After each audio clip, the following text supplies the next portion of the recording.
وَجَعَلْنَاهُمْ أَئِمَّةً يَهْدُونَ بِأَمْرِنَا، اور ہم نے بنا دیا انہیں لوگوں کے لیے پیشوا کہ وہ ہمارے حکم سے لوگوں کو راہ حق دکھاتے تھے۔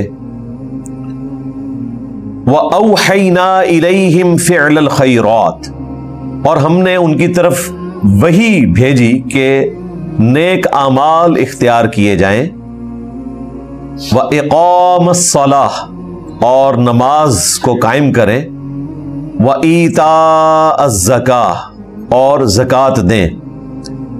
وَكَانُوا لَنَا عَابِدِينَ، اور وہ سب ہماری ہی عبادت کیا کرتے تھے، یعنی کسی نے دعوی خدائی نہیں کیا، پیغمبروں کے شایان شان ہی نہیں ہے۔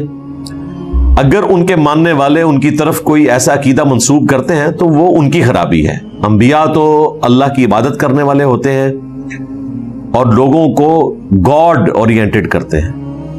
سورہ آل عمران میں بھی آیا کہ کبھی ایسا نہیں ہوا کہ ہم کسی پیغمبر کو نبوت دے کر، حکمت دے کر بھیجیں اور وہ لوگوں سے یہ کہنا شروع کر دے کہ لوگوں اللہ کے سوا میری بھی عبادت کرنا شروع کر دو۔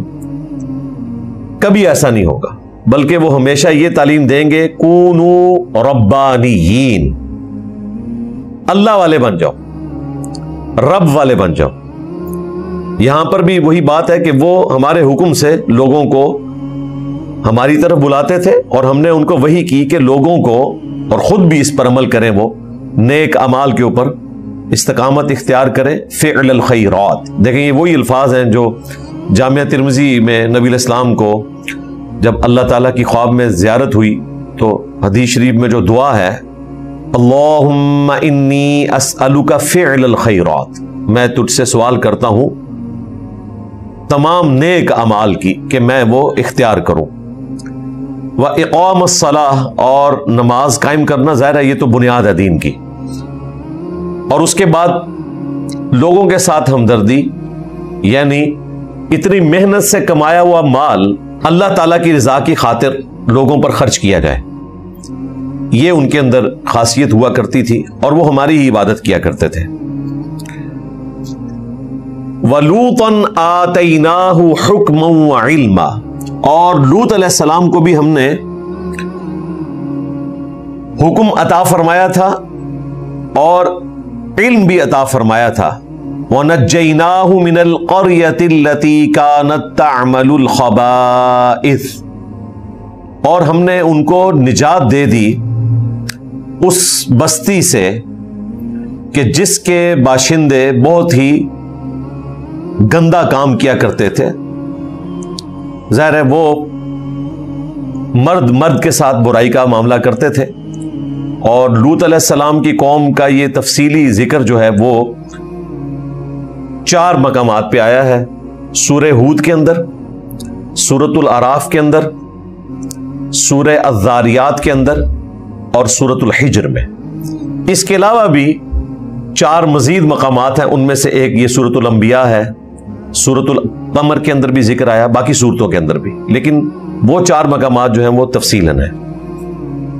تو اللہ تعالیٰ نے لوط علیہ السلام کو اور ان کی 2 بیٹیوں کو نجات دی، اور اس میں یہ بھی آتا ہے کہ ان کی بیوی چونکہ اپنی قوم کے ساتھ ایک محبت کا رشتہ، عقیدت کا رشتہ رکھتی تھی، قبائلی تعصب کی وجہ سے وہ برباد کر دی گئی، اس کو بھی اس کے حصے کا پتھر لگا اور وہ بھی ہلاک ہو گئی۔ یعنی پوری بستی میں صرف 3 بندے بچائے گئے، لوط علیہ السلام اور ان کی 2 بیٹیاں۔ انہم کانوا قوم سوء فاسقین، بے شک وہ لوگ بڑے ہی ناہنجار تھے، برے لوگ تھے اور اللہ تعالیٰ کے نافرمان تھے۔ وَأَدْخَلْنَاهُ فِي رَحْمَتِنَا، اور ہم نے ان کو داخل کیا اپنی رحمت میں، یعنی لوط علیہ السلام کو۔ إِنَّهُ مِنَ الصَّالِحِينَ، بے شک وہ ہمارے نیکوکار بندوں میں سے تھے۔ اب ایک ایک کر کے انبیاء کرام کا ذکر خیر شروع ہوگا۔ سب سے پہلے موسیٰ علیہ السلام کا ذکر آیا، اس کے بعد ابراہیم علیہ السلام کا، ان کی اولاد کا، ان کے بھتیجے لوط علیہ السلام کا، اب ذکر خیر آ رہا ہے نوح علیہ السلام کا۔ وَنُوحًا إِذْ نَادَى مِن قَبْلُ، اور نوح کو بھی یاد کرو جب انہوں نے ہمیں پکارا اس سے پہلے، یعنی زمانی ترتیب میں وہ حضرت ابراہیم علیہ السلام سے بھی پہلے تھے۔ فاستجبنا لہ، تو ہم نے قبول فرمایا ان کی دعا کو، فنجیناہ، پس ہم نے ان کو نجات دی، وَأَهْلَهُ، اور ان کے گھر والوں کو، من الکرب العظیم، ایک بہت بڑی مصیبت سے۔ وہ مصیبت کیا تھی؟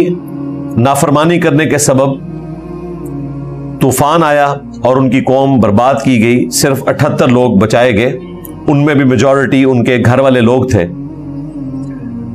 اس کا تفصیلی ذکر سورہ ہود کے اندر موجود ہے، سورہ نوح الگ سے ایک پوری سورت ہے، سورۃ الاعراف میں بھی ذکر ہے۔ وَنَصَرْنَاهُ مِنَ الْقَوْمِ الَّذِينَ كَذَّبُوا بِآيَاتِنَا، اور ہم نے ان کی یعنی کہ نوح علیہ السلام کی مدد کی، حمایت کی اس قوم کے مقابلے پر جو ہماری آیات کو جھٹلاتے تھے۔ اِنَّهُمْ كَانُوا قَوْمَ سَوْءٍ، بے شک وہ بھی بڑے ناہنجار گناہگار لوگ تھے۔ فَأَغْرَقْنَاهُمْ أَجْمَعِينَ، تو ہم نے ان سب کو غرق کر دیا۔ وَدَاوُود، اور یاد کرو داؤد علیہ السلام کو بھی، وَسُلَيْمَان، اور ان کے بیٹے سلیمان۔ یہ لفظ ہے سلیمان، ایک ہے سلمان۔ سلمان جو ہے وہ حضرت سلمان فارسی کا نام ہے جو نبی علیہ السلام کے صحابی تھے۔ یہ ہے سلیمان جو داؤد علیہ السلام کے بیٹے تھے۔ اذ یحکمان فی الحرث، جب وہ فیصلہ کر رہے تھے ایک کھیتی کا۔ اذ نفشت فیہ غنم القوم، جب رات کے وقت ان کے قوم کی بکریاں اس میں آ گئیں۔ وَكُنَّا لِحُكْمِهِمْ شَاهِدِينَ، اور ہم ان کے فیصلے کا مشاہدہ کر رہے تھے، یعنی ان کے قوم کے کوئی لوگ ہوں گے، ان میں سے کسی بندے کی کوئی کھیتی تھی تو اس میں دوسرے بندے کی بکریاں آ کر چرنا شروع ہوگی تو وہ شکایت لے کے آئے کہ میرا سبزہ انہوں نے کھا لیا، تو فیصلہ فرمائے۔ فَفَخَّمْنَاهَا سُلَيْمَان، تو ہم نے اس کا صحیح فہم جو ہے، اس مسئلے کا صحیح حل وہ سلیمان علیہ السلام کو سکھا دیا۔ وَكُلًّا آتَيْنَا حُكْمًا وَعِلْمًا، اور ان سب کو یعنی سلیمان علیہ السلام اور ان کے والد کو ہم نے حکم اور علم عطا فرمایا تھا۔ اب اس سے لگ رہا ہے کہ داؤد علیہ السلام نے بھی ایک فیصلہ کیا، لیکن وہ فیصلہ اجتہادی طور پر درست نہیں تھا۔ صحیح فیصلہ جو حق کے قریب تھا، حق پر مبنی تھا، وہ سلیمان علیہ السلام کا فیصلہ تھا۔ قرآن پاک نے اس کو ذکر نہیں کیا، تفسیر کے اندر واقعات مختلف نقل ہوئے ہیں، اور مختصراً واقعہ یہی ہے کہ سلیمان علیہ السلام نے یہ فیصلہ کیا تھا۔ داؤد علیہ السلام کی طرف یہ منسوب کیا گیا کہ انہوں نے کہا کہ جو بکریاں تمہارے کھیت میں آئی ہیں یہ ساری بکریاں اب تم رکھ لو، کیونکہ ان بکریوں نے تمہارے کھیت کا نقصان کیا ہے۔ اب ظاہر ہے بظاہر یہ فیصلہ اتنا حق پر مبنی نہیں لگتا، لیکن سلیمان علیہ السلام نے یہ فیصلہ کیا کہ یہ بکریاں اس شخص کے حوالے کی جائیں جس کی کھیتی تھی، وہ ان کی دیکھ بھال کرے اور ان سے نفع بھی اٹھائے، اور وہ کھیتی اس بندے کے حوالے کی جائے جس کی بکریاں تھی، جب تک کہ وہ کھیتی درست ہو کر اسی جوبن پہ نہیں آ جاتی، اس کے بعد وہ کھیتی اس کے حوالے کر دے اور یہ بکریاں اس بکریوں والے کے حوالے کر دے۔ تو اس طریقے سے انہوں نے فیصلہ کیا۔ وَسَخَّرْنَا مَعَ دَاوُودَ الْجِبَالَ، اور ہم نے داؤد علیہ السلام کے ساتھ پہاڑوں کو مسخر کر دیا تھا۔ يُسَبِّحْنَ وَالطَّيْرَ، جو ان کے ساتھ تسبیح کرتے تھے اللہ تعالیٰ کی، اور پرندوں کو بھی مسخر کیا تھا، وہ بھی اللہ تعالیٰ کی تسبیح کرتے تھے ان کے ساتھ مل کر۔ وَكُنَّا فَاعِلِينَ، اور یہ ساری کی ساری شانیں جو تھیں، جو ان کو اللہ تعالیٰ نے معجزات دیے تھے، دراصل ہم ہی یہ سب کچھ کر رہے تھے۔ انبیاء کرام کے معجزات کو، ان کی شانوں کو بھی اللہ تعالیٰ اپنی طرف منسوب کر رہا ہے کہ اگر پہاڑ ان کے ساتھ تسبیح کرتے تھے، اب ظاہر ہے یہ فزیکل تسبیح کی بات ہو رہی ہے، ایک معجزہ تھا، اس کی کوئی تعویل ہم بیان نہیں کریں گے۔ اللہ تعالیٰ نے حضرت داؤد اور سلیمان علیہ السلام کو یہ معجزہ دیا تھا پرندوں کی بولیاں بھی جانتے تھے، پرندے ان کے ساتھ اللہ کا ذکر کرتے تھے، پہاڑ بھی ان کے ساتھ اللہ کا ذکر کرتے تھے۔ ہمارے نبی علیہ السلام کے بارے میں بھی صحیح بخاری میں آیا، ابن مسعود کہتے ہیں ہم نے بسا اوقات نبی علیہ السلام کے ساتھ اس حال میں کھانا کھایا کہ جو لقمہ ہم اپنے منہ کی طرف لے کر جا رہے ہوتے تھے اس میں سے تسبیح کی آواز آتی تھی۔ تو انبیاء کی موجودگی میں اللہ تعالیٰ بعض اوقات ان کے ماننے والوں کو ایسے ایکسٹراڈنری ایکسپیرینس کرواتا ہے تاکہ وہ ایمان کے اعتبار سے مضبوط ہو جائے، کیونکہ انہوں نے نبی کے مشن کو آگے لے کر چلنا ہے۔ اور اصل میں وہی لوگ ہوتے ہیں جو مشن کو آگے لے کے چلتے ہیں، بعد میں تو وقت کے ساتھ ساتھ کمزوری آ جاتی ہے۔ اس وقت اگر ایک مضبوط ٹیم کسی پیغمبر کو مل جائے تو پھر اس کی لیگیسی آگے چلتی ہے۔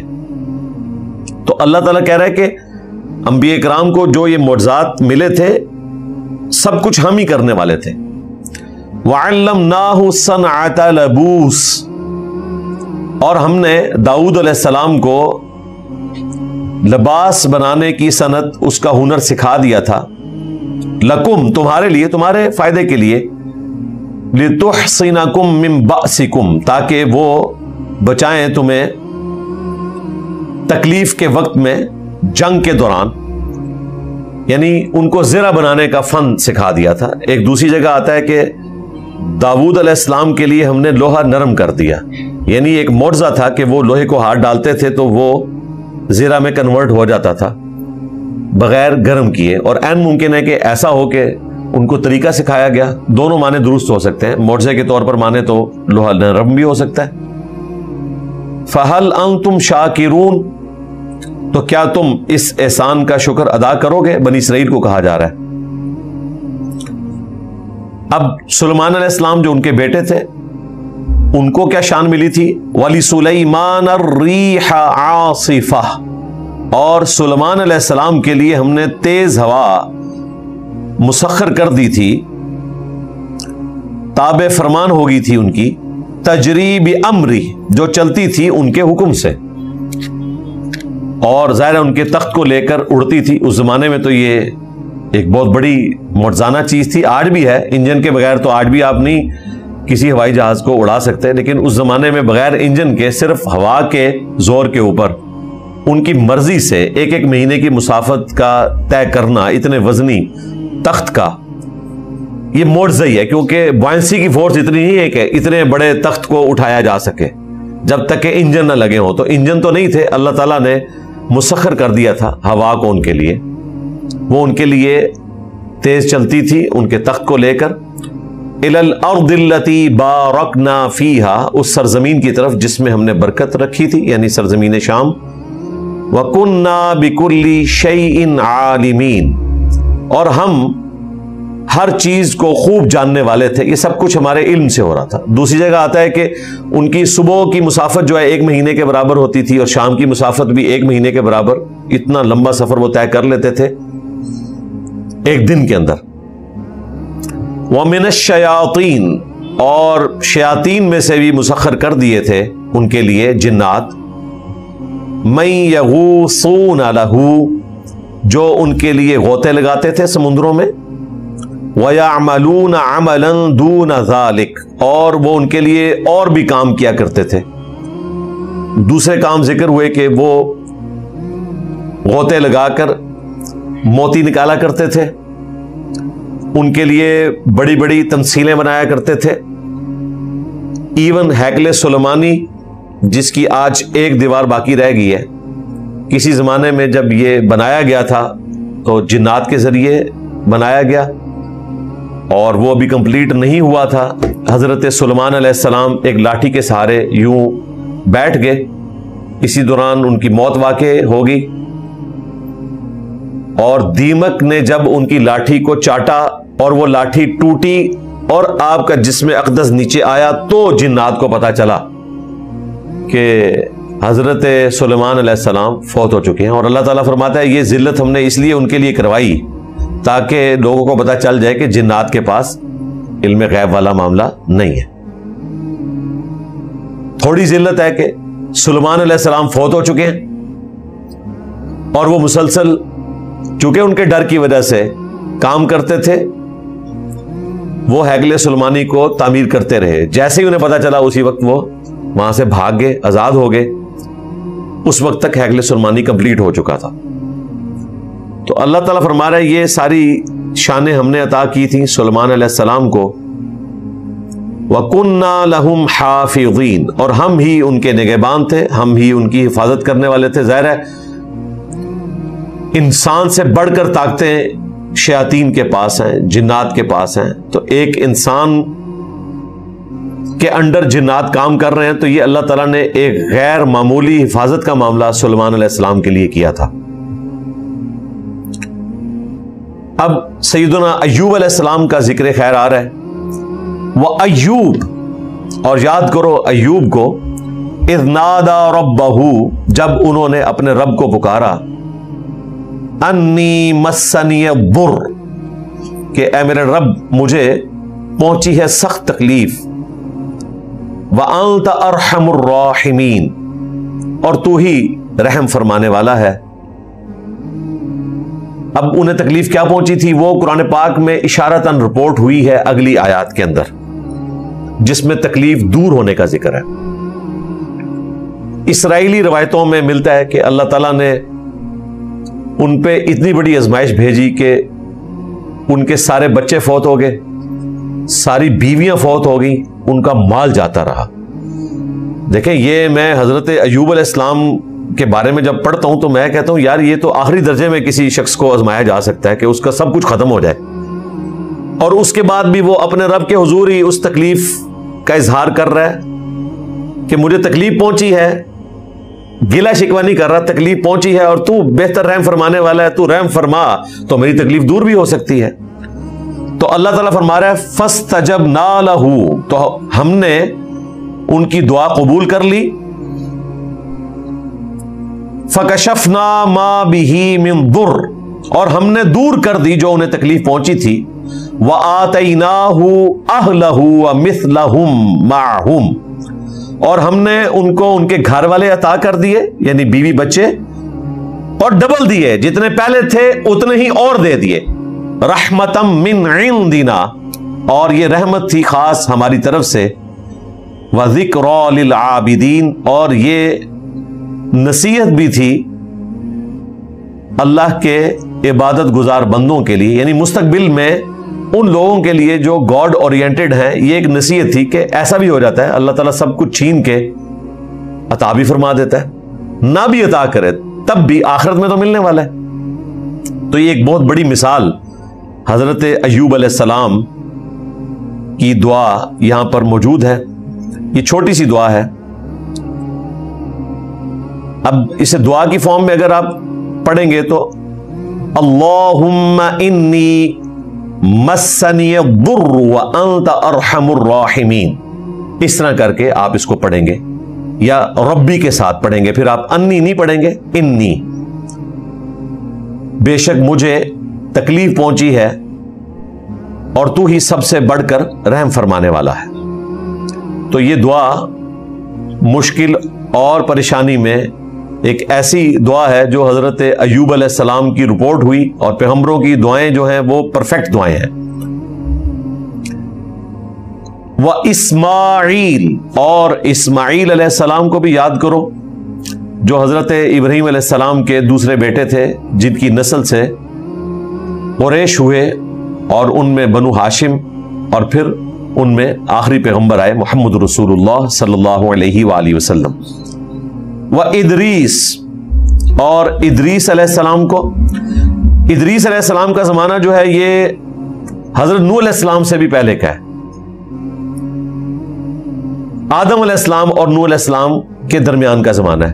وہ سورہ مریم میں ہم تفصیل کے ساتھ ان کو ڈسکس کر چکے ہیں. وَذَلْكِفْلِ, اور ذوالکفل کو بھی یاد کرو. كُلٌّ مِّنَ الصَّابِرِينَ, یہ سب کے سب صبر کرنے والے تھے. یعنی اس میں انڈرسٹوڈ ہے کہ ان سب کو تکلیفیں پہنچی اور انہوں نے صبر کیا, اور اللہ تعالیٰ کے حضور سر تسلیم خم کر کے ہمیشہ کے لیے امر ہو گئے. آج اللہ کی آخری کتاب میں ہم ان کا ذکر خیر کر رہے ہیں. وَأَدْخَلْنَاهُمْ فِي رَحْمَتِنَا, اور ہم نے داخل کیا انہیں اپنی خاص رحمت میں.